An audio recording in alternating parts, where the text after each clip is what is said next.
गाणी म्हटल्यावर व तुमचो फायदो झालो त्याच्यामुळे माका त्यांनी पैसे दिले नाही पण तुमका मागान 500 रुपये घेऊचे येले आणि कार्यकर्त्यांना ते देऊचे लागले काय काय गाडी काढल्या ते आम्ही आपल्या घरी गेले त्यांच्या नादात लागण्यापेक्षा म्हणतो ते नाही रवलेला बरा म्हणून मी आता ते हार एक घेऊन दिले त्यांना सांगले तुम्ही तरी थांबा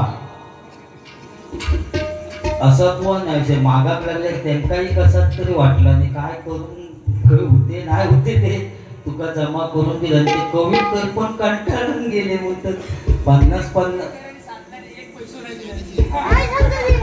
हो बरा सगळा फरमाईश केला नाही गाडी काढला आणि ती घरी गेली बाई त्यामुळे रंग दिले आणि ते आता थांबले तुमची बारी आहे त्यांच्याकडे काय नाव त्यांचं सन्माननीय शुभम गावकर त्यांच्यावरनं सुद्धा काय नाही काय म्हणाल त्यांच्याकडनं आत्ताच पैसे परत बारी होईल तेव्हा आणखी घेशाल ते घेशाल पण आता सुद्धा ते बिचारे ऐका गेले ते कामात लावलं म्हणजे दिवाळी घेतल्यासारख्याच झाल्या ना थांबय ना असं बाजारपेठ होती 2-4 गाणी म्हणत फिरत राहा सकाळपर्यंत ना रडू नको बाळा मी पाण्याला जाते रडू नको बाळा मी पाण्याला जाते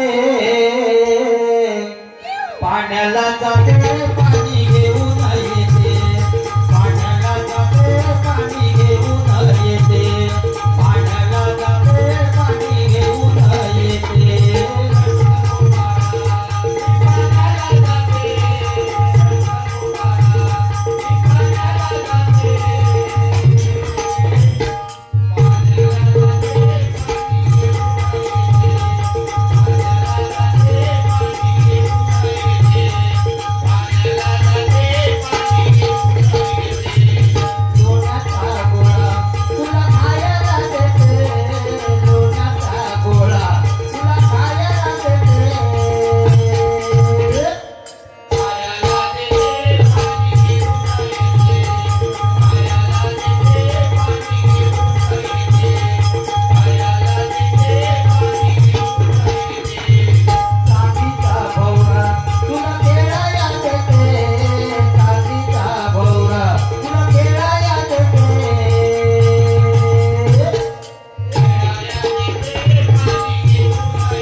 या ठिकाणी ती बुवा गेले की उठा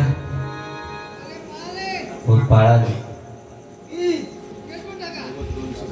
पेटून 2 मुंगळ्यांचा काहीतरी सांगितलं मी शाळेत असताना. हो 2 मुंगळे काय ते एक गरोदर होती ती तुका कशी माहिती असं माका विचारलं मी. बरोबर ना बुवा. आता ते हगीजच बघू गेलेत माका वाटतं चेक करू. असेच बुवा तेच 2 मुंगळे एका झाडावर बसलेले होते आणि खाली हत्ती उभो होतो. पहिले मुंगींचा सू केला तर हत्तीच्या पाठीवर पडला पण दुसऱ्या मुंगीन सू केला तर हत्तीच्या पाठीवर पडला नाही का. किती बुवा तिने हगीच घातलेली होती. बुवा या मुंगळ्या पिंगळ्यांचा काय नको तर पोर खेळ लावलाच काय. सगळी फरमाईश खाली उतरल्यापासून बुवा सारखी सगळ्यांचे की बुवा नाटकाचं जोक सांगा. तर पूर्वीचा बुवा काळ वेगळं होतो. पूर्वीच्या काळी नाटका बसवायचे सामाजिक नाटक बसवायचे आणि स्त्रीची भूमिका पुरुषच करायचे. मग सीता वगैरे पळवून आणल्यानंतर परत नेऊन सोडायचे कारण ठेवून करतील काय पुरुषच असत ते. पण स्त्रीची भूमिका पुरुष करायचे. हिरोच्या हातात रिकामी बंदूक द्यायची ठेचण्याची. आत पेट भरीन बार भरीन स्टेजच्या मागे एका ॲटॉम बॉम्ब वाल्यात ठेवायचे. सगळी कमाल त्या ॲटॉम बॉम्ब वाल्याचे असायची.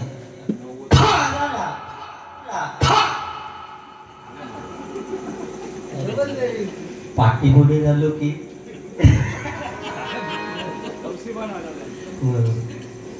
म्हणजे सगळी कमाल त्या ॲटॉम बॉम्ब वाल्याचे असायची. की विलन असत त्यांनी पडायचा डाकू असत त्यांनी पडायचा. लोकांका वाटायचं हिरो बाहेर घातला ना पण सगळी कमाल त्या ॲटॉम बॉम्ब वाल्याची स्टेजच्या मागे असा त्याची. आणि नाटक चालू झालं आणि हिरोची वाक्य फेक. अरे ए थांब तुला मी आता ठार मारतो. अरे ए थांब तुला मी आता ठार मारतो. असो 4-5 वेळा बोंबाटलो पण ॲटॉम बॉम्ब काय पेटायना आणि तो डाकू काय मरते. त्याच्यापेक्षा तो डाकू मेलो कारण ते का वाक्य नव्हता. कधी ठॉप होता आणि कधी पडतोय पण जोपर्यंत ठॉप होत नाही तोपर्यंत पडणार कसो. आणि तोपर्यंत हिरो सुद्धा हैराण झालो. अरे ए थांब तुला मी आता ठार मारतो. शेवटी डायरेक्टरच्या लक्षात दिला ॲटॉम बॉम्ब वाल्याचा काहीतरी प्रॉब्लेम झालो. मागे जाऊन बघितलं स्टेजच्या तर त्याचा दोष नाही होतो. थंडीचे दिवस असल्यामुळे माचीस दिलेली शेळेली आणि तो कांडा वडी तेवढा फुकट आहे. तो कांडा वडी अरे ए थांब तुला मी आता ठार मारतो. तो कांडा वडी अरे ए थांब तुला मी आता ठार मारतो. शेवटी डायरेक्टरने पडद्याच्या खालून एक चाकू सरकवला आणि त्या हिरोक सांगितलं आजच्या दिवस ते का चाकूवान मार. माचीस बोललो शेळेली. तो हिरो बोललो एवढ्या लोकांच्या समोर चाकू कसा घेणार. तिने आपल्या पदरचाच वाक्य टाकलं. इतके हुशार लोक होते पूर्वी. त्या नाटकाच्या पुस्तकात वाक्य नव्हतं आपल्या पदरचाच वाक्य टाकला. अरे ए आज मी तुला या बंदुकीनेच मारणार होतो पण आज या गोळीला सुद्धा लाज वाटते तुला मारण्याची म्हणून आज बंदुकीने नाही मारी. बंदूक फेकून दिला की चाकू हातात घेतला आणि पुन्हा वाक्य फेक. अरे ए थांब तुला मी आता ठार मारतो. असं म्हटल्याबरोबर ॲटॉम बॉम्ब पेटलो. तो डाकू हसतच खाली पडलो कारण आयुष्यात पहिल्यांदा ऐकला आणि तो चाकूवाचा बार होता तो. म्हणजे अज्ञान होता पण समाधान होता. आज विज्ञान असून समाधान नाही. बरोबर ना. आज विज्ञान असून समाधान नाही.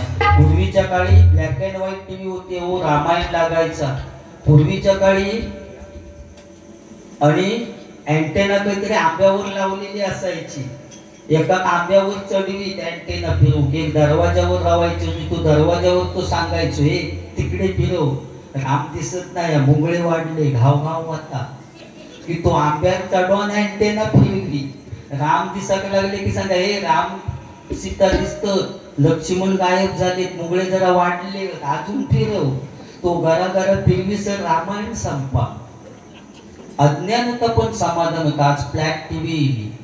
बरोबर ना. आता रिमोट म्हणजे नवीन एक बंद होता आता समजा तो जो माणूस बघता तो मन उडू उडू झाले ही सिरियल लागली आहे आणि तो बघता बघता उडालो असा समजा या ती सिरियल बघता बघता उडालो तर त्या मॉडेल तू वाजव त्याला सुद्धा नेऊन कांदा लावायची म्हणजे आता समाधान नाही अज्ञान होता पण समाधान होता आज विज्ञान असून समाधान नाही कारण फॅशन पण एवढी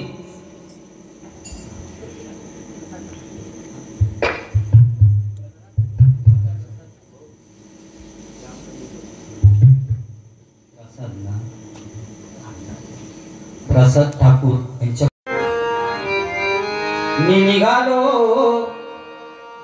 बुवा मी तुमका दोष देत नाही कारण श्रीकांत शिरसाट बुवा संदीप पुजारी बुवा होऊ शकत नाही आणि संदीप पुजारी बुवा श्रीकांत शिरसाट बुवा होऊ शकत नाही प्रत्येक बुवा आपल्या आपल्या स्थानी श्रेष्ठ पण काय गाण्यांची बुवा अक्षरशः वाटला होता सो मी आता जीव देव गेलो होते इथे म्हटलं काहीतरी बघते सुखी बावडीने मरतही एकदाचो इतक्या म्हणजे भयानकच काय तर केला असतो मी निघालो तुम्ही येता का